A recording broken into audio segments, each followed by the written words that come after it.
Hello everyone, कैसे हैं आप सब। मैं अनुराग राय, आपका इंग्लिश ट्यूटर। आज के इस वीडियो में active and passive part 2 explain करने वाला हूं। अभी कुछ ही दिनों पहले एक्टिव एंड पैसिव का मैंने एक डिटेल्ड वीडियो, लेकिन वो एक्चुअली पार्ट 1 था। पार्ट 1 जो है अभी कुछ ही दिनों पहले अपने यूट्यूब चैनल अनुराग राय इंग्लिश ट्यूटर पर मैंने अपलोड किया था। उसमें सभी टेंसेस के एक्टिव वॉइस और उनके पैसिव कैसे बनते हैं वो एक्सप्लेन किए गए थे। मॉडल वर्ब्स के पैसिव कैसे बनते हैं, इंपेरेटिव सेंटेंसेस के पैसिव कैसे बनते हैं, वो सारा एक्सप्लेन किया था। आज का जो वीडियो है उसमें मैं आपको एक्सप्लेन करने वाला हूं एक्टिव एंड पैसिव वॉइस के वो सेंटेंसेस जहां दो ऑब्जेक्ट्स आते हैं। ठीक है, जैसा कि आप बोर्ड पर देख सकते हैं हेडिंग एक्टिव पैसिव पार्ट 2, और नीचे देख सकते हैं आप ब्रैकेट्स में लिखा है 2 ऑब्जेक्ट्स।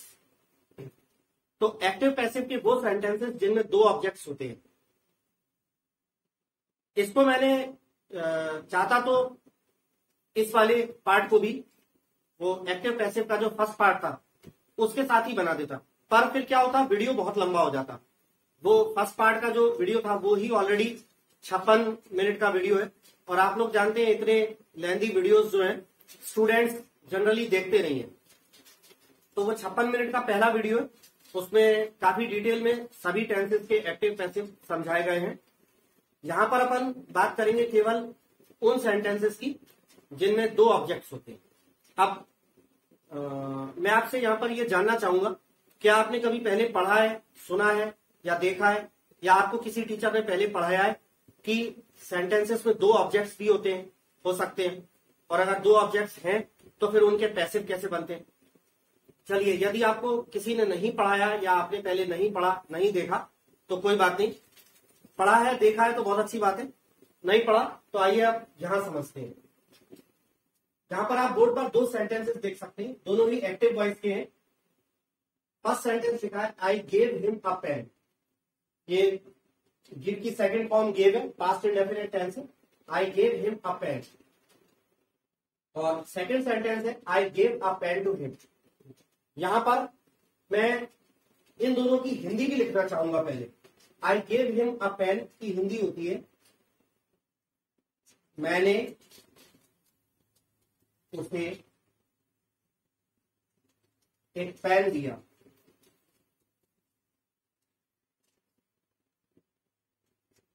मैंने उसे एक पेन दिया।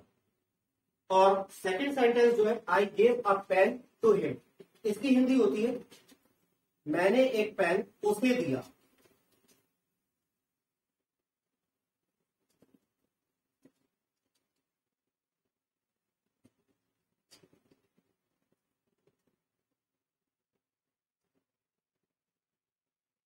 तो देखिए, ये दोनों सेंटेंसेस जो हैं देखने में बड़े सिमिलर से लग रहे होंगे। बड़ा ही आपको हो सकता है कि आप में से कुछ को बड़ा माइनर डिफरेंस नजर आ रहा हो, लेकिन इन दोनों में काफी अंतर है। यदि आप गौर से देखें, first sentence I gave him a pen, मैंने उसे एक पेन दिया। मतलब इसका अर्थ है कि मैंने उसे एक पेन दिया, किताब नहीं दी, पेंसिल नहीं दी, मोबाइल फोन नहीं दिया। क्या दिया? पेन दिया। और सेकंड है I gave a pen to him, इसका मतलब है मैंने एक पेन उसे दिया। इसका मतलब है मैंने एक पेन उसे दिया, to him, not to her, not to you.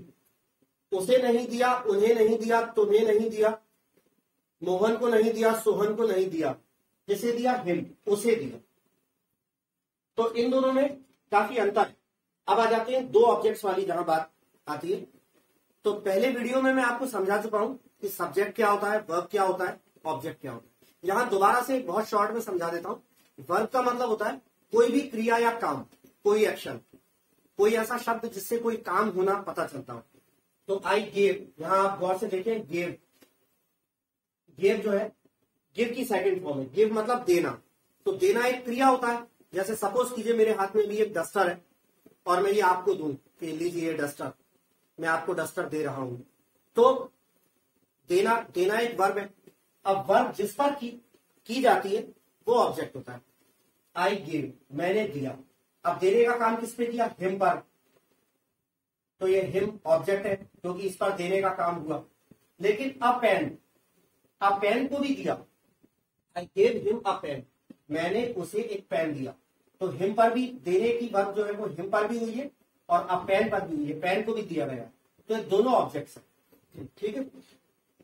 अब यहां पर आप एक बात याद रखना, जब भी सेंटेंस में दो ऑब्जेक्ट्स होते हैं तो मोस्टली एक ऑब्जेक्ट जो है वो लिविंग बीइंग होता है, यानी कोई जीवित प्राणी होता है, और दूसरा ऑब्जेक्ट नॉन लिविंग थिंग होता है, यानी कोई निर्जीव प्राणी होता है। अब इनको रखने का क्रम क्या है कि ऑब्जेक्ट को कैसे रखें? ऑब्जेक्ट जो है सेंटेंस में वर्ब के बाद आता है, तो यहां वर्ब के बाद आया, लेकिन इनको रखने का क्रम आप याद रखिएगा।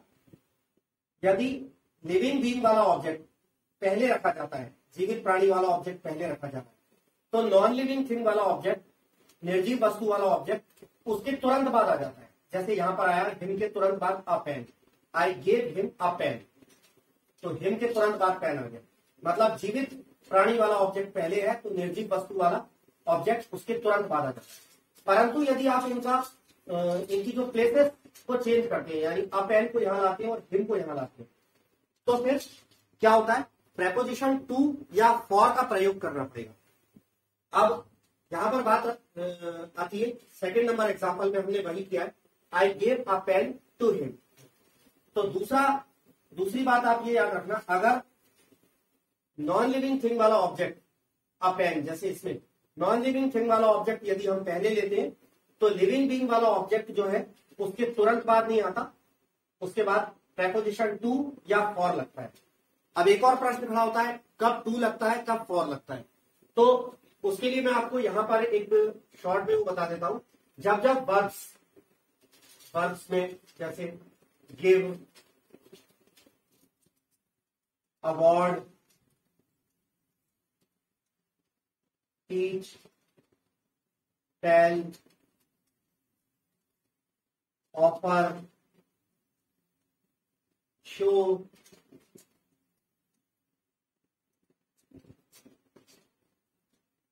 लैंड आदि, give, award, teach, tell, offer, show, land, यदि ये वर्ब्स आती हैं, ये वर्ब्स मौजूद है सेंटेंस में, तो फिर उस कंडीशन में अपन प्रेपोजिशन क्या लगाते हैं? टू।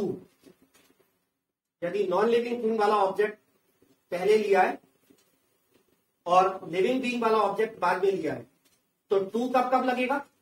जब ये वाली वर्ब्स होंगी, give, award, teach, tell, offer, show, lend, अगर ये वर्ब्स है यहां पर, तो फिर नॉन लिविंग थिंग वाला ऑब्जेक्ट के बाद प्रेपोजिशन टू लगेगा, ठीक है। और यदि वर्ब्स यहां और लिख दे रहा हूं, जैसे BUY, buy, book, buy book, bring, fetch, find, catch, यदि ये वर्ब्स आती हैं, buy, book, bring, fetch, find, catch, ये वर्ब्स यदि सेंटेंस में है और नॉन लिविंग थिंग वाला ऑब्जेक्ट पहले है, तो फिर प्रेपोजिशन फॉर लगेगा, उसके बाद लिविंग बीइंग वाला ऑब्जेक्ट आएगा। तो चलिए अब यहां पर इनका डिफरेंस भी मैंने आपको समझा दिया।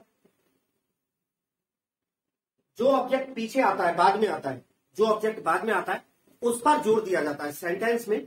जो ऑब्जेक्ट बाद में है उस पर एम्फेसिस होता है, उस पर जोर दिया जाता है। जैसे इस सेंटेंस में एग्जांपल नंबर 1 में a pen, non living thing वाला ऑब्जेक्ट बाद में है, तो इस पर जोर दिया जा रहा है। I gave him a pen, इसका मतलब है मैंने उसे एक पेन दिया। मैंने इसको बॉक्स में बंद कर दिया, इसका मतलब है अ पेन पर जोर दिया जा रहा है, मैंने उसे एक पेन दिया। पेंसिल नहीं दी, किताब नहीं दी, क्या दिया? पेन दिया। अब इसी तरह एग्जांपल नंबर 2 में आप देख सकते हैं, हिम, लिविंग बीइंग वाला ऑब्जेक्ट बाद में है, तो जो ऑब्जेक्ट बाद में होता है उसी पर जोर दिया जाता है, उस पर एम्फेसिस किया जाता है। इसका अगर हम अर्थ जाने, I gave a pen to him, I gave a pen to him, not to her, not to you, not to them, not to Mahesh, not to Suresh, not to Prakash. मैंने एक पेन उसे दिया, मतलब मैंने एक पेन उसे दिया, तुम्हें नहीं दिया, उन्हें नहीं दिया, सुरेश को, महेश को, प्रकाश को नहीं दिया, उसे दिया, हिम। तो इन दोनों में ये आंसर होता है। तो आई होप आपको समझ में आ गया होगा कि यदि दो ऑब्जेक्ट्स होते हैं सेंटेंस में तो क्या होता है। फिर से मैं अपनी बात को रिपीट कर दूं, क्योंकि मुझे बार बार बताना बड़ा अच्छा लगता है, और मुझे ऐसा लगता है बार बार बताने से शायद दिमाग में बात उतर जाती है। दोबारा से बता दूं, सेंटेंस में यदि दो ऑब्जेक्ट्स होते हैं तो पहली बात मैंने आपको क्या बताई, एक ऑब्जेक्ट लिविंग बीइंग होता है, जीवित प्राणी, दूसरा ऑब्जेक्ट नॉन लिविंग थिंग होता है, निर्जीव प्राणी। यदि, अब दूसरी बात, यदि लिविंग बीइंग वाले ऑब्जेक्ट को पहले रखा जाता है, यदि लिविंग बीइंग वाले ऑब्जेक्ट को पहले रखा जाता है तो नॉन लिविंग थिंग वाला ऑब्जेक्ट उसके तुरंत बाद आ जाता है, ठीक। और यदि नॉन लिविंग थिंग वाला ऑब्जेक्ट पहले रखा जा रहा है तो लिविंग बीइंग वाला ऑब्जेक्ट उसके तुरंत बाद नहीं आता, प्रेपोजिशन टू या फॉर लग के आता है। तो ये बातें आप याद रखिएगा।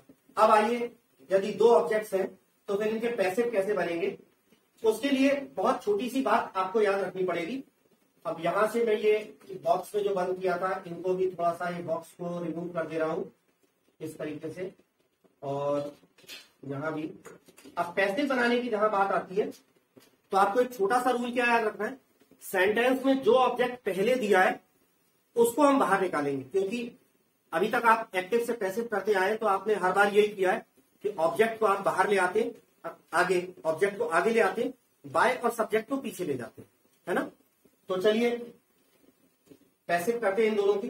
दोनों ही सेंटेंसेस आप देख सकते हैं कि वर्ब की सेकंड फॉर्म है I gave, I gave. Second form मतलब पास्ट इंडेफिनिट टेंस।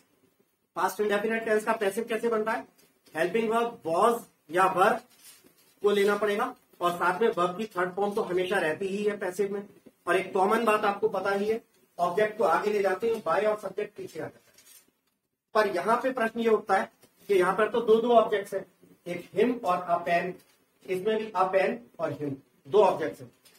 तो इस कंडीशन में हम क्या करेंगे, क्या हम दोनों ऑब्जेक्ट्स को आगे ले आएंगे, या फिर क्या हम पहले ऑब्जेक्ट को आगे लाएंगे, या फिर दूसरे ऑब्जेक्ट को आगे लाएंगे। तो छोटा सा रूल आप ये याद रखना, दोनों ऑब्जेक्ट्स आगे नहीं आएंगे, जो ऑब्जेक्ट सेंटेंस में पहले दिया है बस वो आगे आएगा।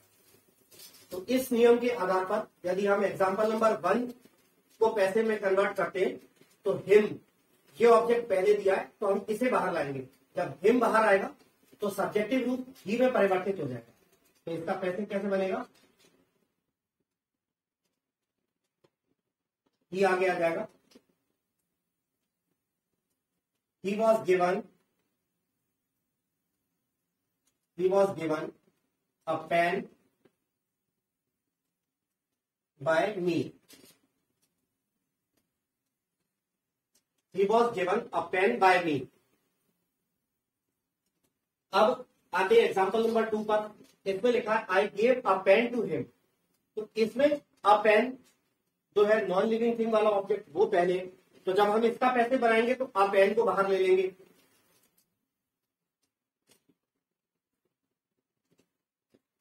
तो इसका पैसे कैसे हो जाएगा, a pen was given to me, given to him, a pen was given to him, ये वही रहेगा अपनी जगह पे। A pen was given to him by me. तो देखा आपने कि आपको रूल क्या याद रखना है, जो ऑब्जेक्ट पहले दिया है सेंटेंस में उस ऑब्जेक्ट को बाहर लाना है। तो एग्जांपल नंबर 1 में हिम पहले दिया था तो हिम को हम बाहर ले आए ही बनाकर। और एग्जांपल नंबर 2 में a pen non living thing, a pen object पहले दिया है, अ पेन को बाहर लाया गया। A pen was given to him by me. तो ये दो ऑब्जेक्ट्स के पैसे इस प्रकार बनते हैं। आइए हम किसी और टेंस में, एक टेंस में और एग्जांपल्स कर लेते हैं। तो ये मैं एग्जांपल नंबर 1 और 2 को इरेज कर दे रहा हूं।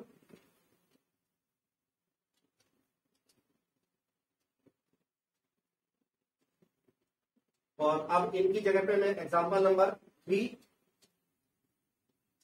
को ले आता हूं, 3 और 4। तो एग्जांपल नंबर 3 में हम लिख रहे हैं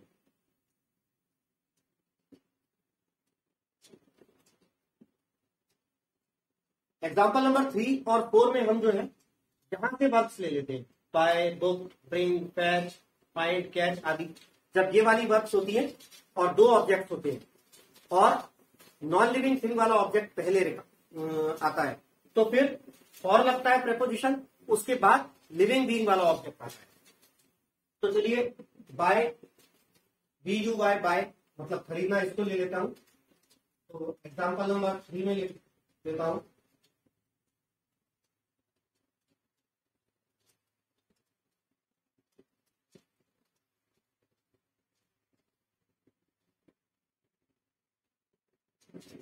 देखिए यहां भी मैंने 2 ऑब्जेक्ट लिए। इसमें पहला ऑब्जेक्ट है यू और दूसरा ऑब्जेक्ट है अ बुक, क्योंकि ऑब्जेक्ट वो होता है जिस पर वर्ब करते हैं, और वर्ब यहां पर क्या है, बाय, BUY बाय मतलब खरीदना। I will buy you a book, इसका मतलब क्या है, मैं तुम्हें एक किताब खरीद दूंगा।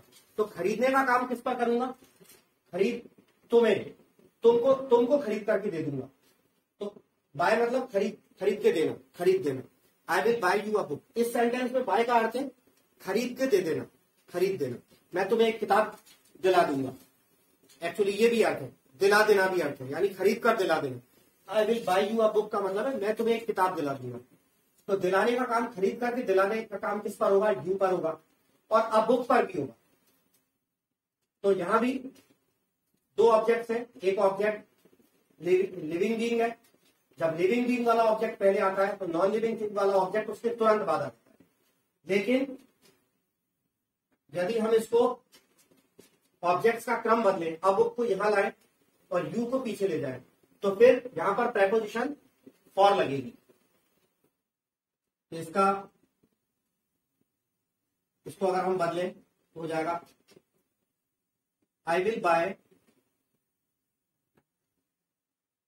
A book for you, I will buy a book for you. यहां पर भी आप याद रखिएगा जो बात अभी थोड़ी देर पहले मैंने आपको बोली कि जो ऑब्जेक्ट बाद में आता है उस पर जोर दिया जाता है, उस पर एम्फेसिस होता है। तो यहां पर अ बुक बाद में आ रहा है, अ बुक बाद में आ रहा है, तो इस पर जोर दिया जा रहा है। I will buy you a book, मैं तुम्हें एक किताब दिला दूंगा, मैं तुम्हें एक किताब खरीद कर दिला दूंगा, यानी मैं तुम्हें एक किताब खरीद दूंगा, किताब खरीद दूंगा। कॉपी नहीं, पेन नहीं, पेंसिल नहीं, किताब। तो यहां पर एम्फेसिस बुक पर है। इसी प्रकार एग्जाम्पल नंबर 4 में एम्फेसिस यू पर है, क्योंकि बाद में आने वाला जो ऑब्जेक्ट है उस पर एम्फेसिस होता है। सेंटेंस का अर्थ क्या है, I will buy a book for you, I will buy a book for you, मैं एक किताब तुम्हारे लिए खरीदूंगा। इसका अर्थ है मैं एक किताब तुम्हारे लिए खरीदूंगा, उसके लिए नहीं खरीदूंगा, अपने लिए नहीं खरीदूंगा, तुम्हारे लिए खरीदूंगा। तो इन दोनों में एम्फेसिस जो है बाद में आने वाले ऑब्जेक्ट पर है। लेकिन जब हम पैसिव बनाएंगे तो पैसिव में मैं आपको एग्जांपल नंबर 1 और 2 में ऑलरेडी बता चुका हूं, जो ऑब्जेक्ट पहले आता है उसे बाहर निकालते हैं। तो यदि हम एग्जांपल नंबर 3 का पैसिव बनाए तो इसमें से हम यू पहले दिया है, यू को बाहर निकालेंगे। और इसी प्रकार एग्जांपल नंबर 4 का पैसिव बनाए तो इसमें जो है अब बुक पहले दिए, अब बुक को बाहर निकालेंगे। अब ये टेंस जो है विल बाय, विल के साथ वर्ब की फर्स्ट फॉर्म आती है, फ्यूचर इंडेफिनिट टेंस होता है। पैसिव कैसे बनता है, विल बी प्लस वर्ब की थर्ड फॉर्म। तो आइए पैसिव बनाते हैं, यू को बाहर निकाल लेंगे, यू विल बी, बाय की थर्ड फॉर्म हो जाएगी bought, you will be bought a book by me, you will be bought a book by me. तो जो ऑब्जेक्ट पहले है उसको बाहर निकाला जाए। इसी प्रकार एग्जांपल नंबर 4 में ऑब्जेक्ट अ बुक पहले, तो अ बुक को पहले बाहर निकाल दिया जाएगा पैसिव में, तो ये पैसिव है और इसका भी पैसिव लिख रहे हैं। अ बुक को मैं बाहर निकालूंगा, a book will be bot, a book will be bought for you by me.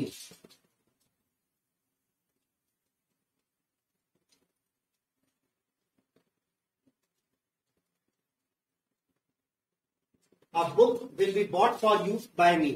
इसमें for you और by me की जगह आगे पीछे भी हो सकती है, ये सेंटेंस ऐसे भी हो सकता था, a book will be bought by me for you। तो आई होप कि आपको ये समझ में आ गया होगा कि जब दो ऑब्जेक्ट होते हैं तो उनका एक्टिव और पैसिव कैसे बनता है।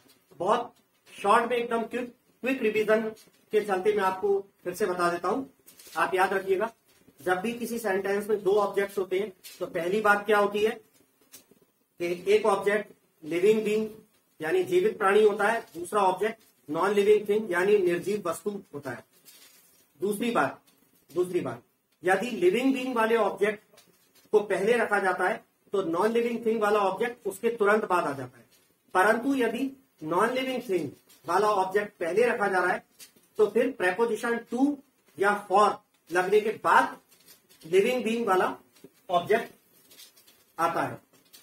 ये दो बातें। और तीसरी बात अब इसके पैसिव के संदर्भ में हो गई कि सेंटेंस में जो ऑब्जेक्ट पहले आ रहा है उस ऑब्जेक्ट को हम बाहर निकालेंगे। तो इस तरह से दो ऑब्जेक्ट्स वाले सेंटेंसेस के एक्टिव और पैसिव होते हैं। अब इसके बाद आते हैं लेट वाले सेंटेंसेस, ऐसे सेंटेंसेस जो लेट से शुरू होते हैं। तो इसमें भी जो है दो ऑब्जेक्ट्स आ जाते हैं, मगर बात आप वही याद रखिएगा, यदि दो ऑब्जेक्ट्स आ रहे हैं तो एक ऑब्जेक्ट लिविंग बीइंग होता है और एक नॉन लिविंग थिंग होता है। तो यहां पर बोर्ड पर 3 एग्जांपल्स लिखे हुए हैं, एक्टिव में लिखा है let him eat food, late him eat food. इसका मतलब होता है उसे खाना खाने दो। लेट का मतलब होता है किसी को कोई काम करने देना। जैसे अगर मैं बोलूं कि मुझे जाने दो तो मैं बोलूंगा लेट मी गो, या मैं कहूं कि मुझे बोलने दो लेट मी स्पीक। ठीक है। अब लेट वाले ये जो तीनों सेंटेंसेस हैं ये इंपेरेटिव सेंटेंस है। इंपेरेटिव सेंटेंस वो होते हैं जिनमें किसी व्यक्ति को कोई काम करने को कहा जाता है। तो लेट हिम ईट फूड मतलब हम इस सेंटेंस में किसी व्यक्ति को ये कह रहे हैं कि उसे खाना खाने दो। कोई व्यक्ति है, उसे खाना खाने दो। ठीक है। इंपेरेटिव सेंटेंसेस में मैं ऑलरेडी एक्टिव पैसिव के पिछले वीडियो में आपको बता चुका हूं। इंपेरेटिव सेंटेंसेस में सब्जेक्ट लिखा नहीं जाता है, सब्जेक्ट जो है वो हिडन होता है और वो हमेशा ही यू होता है। इंपेरेटिव सेंटेंस का सब्जेक्ट हमेशा यू होता है और वो सेंटेंस में प्रयोग नहीं किया जाता, छुपा रहता है, हिडन रहता है। ठीक है। लेट हिम ईट फूड, उसे खाना खाने दो। यू हमेशा क्यों होता है? क्योंकि सपोज कीजिए कि ये सेंटेंस मैं आपसे कह रहा हूं, कोई व्यक्ति है और जो खाना खा रहा है, आप बीच में उसे डिस्टर्ब कर रहे हैं या आप उसे खाने से हटा के कोई और काम करने को बोल रहे हैं, और मैं आपसे कह रहा हूं कि लेट हिम ईट फूड, कि उसे खाना खाने दो, यानी तुम उसे खाना खाने दो। इसका मतलब है कि तुम जो है तुम उसे खाना खाने दो। ठीक है। ऐसे ही सेकंड एग्जांपल अगर बोला जाए let the boy speak the truth, लड़के को सच बोलने दो। यदि कोई लड़का है और सच बोलना चाह रहा है, बीच में कोई व्यक्ति कोशिश कर रहा है कि ये सच ना बोल पाए, उसे बोले, तो हम अगर उससे कह रहे हैं कि let the boy speak the truth, लड़के को सच बोलने दो, मतलब तुम उसे उस लड़के को सच बोलने दो। तो इंपेरेटिव वाक्य जो है, चाहे वो लेट से शुरू हो रहा हो चाहे कोई और भी हो, इंपेरेटिव वाक्य में सब्जेक्ट लिखा नहीं जाता है, परंतु वो होता हमेशा यू है। तो यू तो इसमें सब्जेक्ट है। अब इसमें ऑब्जेक्ट जो है दो है, एक ऑब्जेक्ट है हिम और एक है फूड। ऐसे ही एग्जांपल नंबर 2 में आप देख सकते हैं, पहला ऑब्जेक्ट है द बॉय और दूसरा ऑब्जेक्ट है द ट्रूथ। ऐसे ही एग्जांपल नंबर 3 में कह रहे हैं let them open the gate, let them open the gate. इसका मतलब है उन्हें गेट खोलने दो। इसमें भी पहला ऑब्जेक्ट है देम और दूसरा ऑब्जेक्ट है द गेट। तो आप क्लियरली देख सकते हैं, मैंने अंडरलाइन किया है कि जब भी दो ऑब्जेक्ट होते हैं तो एक ऑब्जेक्ट लिविंग बीइंग होता है और दूसरा नॉन लिविंग थिंग होता है। तो लेट में भी दो ऑब्जेक्ट आते हैं, तो लेट हिम, ये पहला वाला ऑब्जेक्ट जो होता है लेट के वाक्यों में वो लिविंग बीइंग होता है और दूसरा वाला ऑब्जेक्ट नॉन लिविंग थिंग होता है। ऐसे इसमें भी देख सकते हैं लेट द बॉय ये लिविंग बीइंग है और द ट्रुथ ये नॉन लिविंग थिंग। ऐसे थर्ड में देख सकते हैं लेट देम, उन्हें गेट खोलने दो। तो देम जो है वो लिविंग बीइंग है और the gate non living thing है। अब इनका जब पैसिव बनता है तो क्या करना होता है, पैसिव में भी लेट आगे ही आएगा। आप याद रखिएगा, लेट वाला सेंटेंस यदि है जिसमें दो ऑब्जेक्ट है तो पैसिव में भी लेट स्टार्टिंग में ही आएगा। तो लेट हमने तीनों में ही लेट स्टार्टिंग में लिख दिया, क्योंकि भैया जब लेट से वाक्य शुरू हो रहा है और दो ऑब्जेक्ट है तो पैसिव में भी लेट स्टार्टिंग में आता है। तो लेट इसके पैसिव में भी यहां भी लिख दिया और इसके पैसिव में भी लेट स्टार्टिंग में लिख ही दे रहा हूं। अब आपको करना क्या है, लेट के बाद ये जो दो ऑब्जेक्ट्स हैं इनकी प्लेसेस को आपको चेंज कर देना। मतलब यहां पर पहला ऑब्जेक्ट नॉन लिविंग थिंग है और दूसरा मैं कुछ गलत कह गया, पहला ऑब्जेक्ट जो है लिविंग बीइंग है हिम और दूसरा ऑब्जेक्ट नॉन लिविंग थिंग है। तो आपको इन दोनों की जो प्लेसेस है बस उसको रिवर्स कर देना, उल्टा कर देना, चेंज कर देना। यानी नॉन लिविंग थिंग फूड जो है वो यहां आ जाएगा और हिम जो है वो यहां आ जाएगा, पीछे आ जाएगा। और यहां पर एक याद रखिएगा कि लेट के बाद जब प्रोनाउन आता है तो वो अपने ऑब्जेक्टिव रूप में होता है। तो लेट के बाद ही नहीं आता, ही का ऑब्जेक्टिव रूप हिम आता है। इसी तरह यहां भी देख सकते हैं लेट के बाद दे नहीं आएगा, दे का ऑब्जेक्टिव रूप देम आएगा। ठीक, तो और जब इनको पीछे ले जाएंगे तब भी चूंकि ये ऑब्जेक्ट है, मैंने आपको कहा कि ये हिम ऑब्जेक्ट है और फूड ऑब्जेक्ट है। तो ऑब्जेक्ट है तो हमेशा ऑब्जेक्टिव रूप में रहता है, तो हिम जब पीछे जाएगा तब भी हिम ही रहेगा। ठीक है, तो अब फाइनली चलते हैं अपन कि लेट के ऐसे सेंटेंसेस जिनमें दो ऑब्जेक्ट आते हैं इनका पैसिव करना है।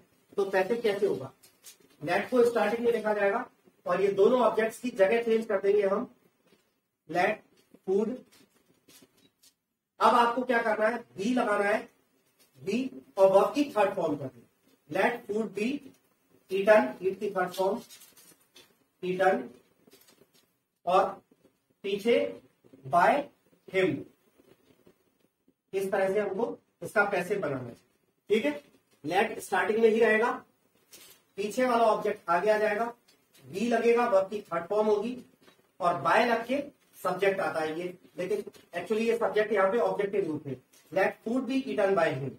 ठीक है, लेट हिम ईट फूड और पैसिव हुआ let food be eaten by him. इनका हिंदी में भी इस तरह से बनता है, लेट हिम ईट फूड का मतलब है उसे खाना खाने दो, और let food be eaten by him का मतलब है खाना उसके द्वारा खाया जाने दो।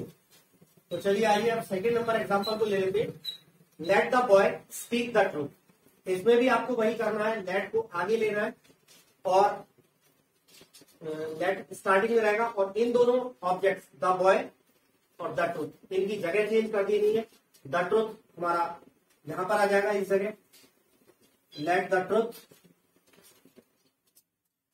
और फिर जैसा एग्जांपल नंबर 1 में हमने किया था, बी को लेना ही है, बी लेना है और वर्ब की थर्ड फॉर्म करनी है। तो यहां भी हमको बी लेना है और वर्ब स्पीक की थर्ड फॉर्म करनी है। Let the truth be, verb speak की थर्ड फॉर्म स्पोकन, और by the boy, by the boy.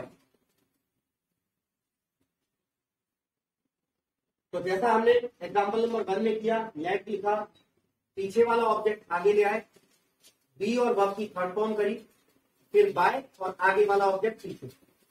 ऐसा ही हमने सेम यहां किया एग्जांपल नंबर 2 में, लेट को स्टार्टिंग में लिखा है, पीछे वाला ऑब्जेक्ट द ट्रूथ यहां ले आए हैं, बी और वर्ब की थर्ड फॉर्म करिए, उसके बाद फिर बाय और आगे वाला ऑब्जेक्ट। ऐसे ही बिल्कुल ठीक हम थर्ड वाले एग्जांपल में भी करेंगे। एग्जांपल है let them open the gate, तो इसका पैसिव भी ऐसे ही बनेगा, लेट फिर पीछे वाला ऑब्जेक्ट आ जाएगा द गेट,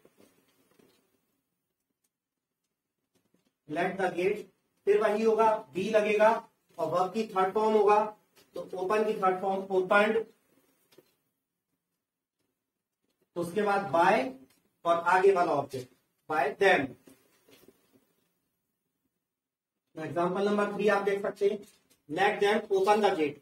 तो पैसिव क्या बनेगा, let the gate be opened by them. तो स्टूडेंट्स ये थे हमारे ऐसे सेंटेंसेस और एक्टिव में और पैसिव में जिनमें दो ऑब्जेक्ट्स आते हैं। तो आई होप आप बहुत अच्छे तरीके से समझ गए होंगे कि दो ऑब्जेक्ट्स आते हैं तो क्या होता है और उनके एक्टिव किस प्रकार होते हैं और पैसिव किस प्रकार बनाए जाते हैं। तो ऐसे ही एक और अच्छे और यूजफुल वीडियो के साथ मैं आपसे कुछ ही दिनों बाद फिर मिलूंगा। तब तक के लिए विदा लेना चाहूंगा। जाते जाते फिर से मेरी आपसे हाथ जोड़कर रिक्वेस्ट है कि यदि आप मेरे वीडियोस को पसंद करते हैं, यदि आपने मेरे वीडियोस से कुछ भी सीखा है, कभी भी कुछ पढ़ा है और सीखा है, तो प्लीज मुझे गुरु दक्षिणा के रूप में आप इतना सा दे दीजिए। मेरे यूट्यूब चैनल अनुराग राय इंग्लिश ट्यूटर को सब्सक्राइब कर दीजिए। बेल आइकन दिखेगा उसको जरूर प्रेस कर दीजिए, जिससे जब भी मैं कोई नया वीडियो डाला करूं तो उसकी नोटिफिकेशन आपको सही टाइम पे मिलती रहेगी। धन्यवाद। जय हिंद, जय भारत।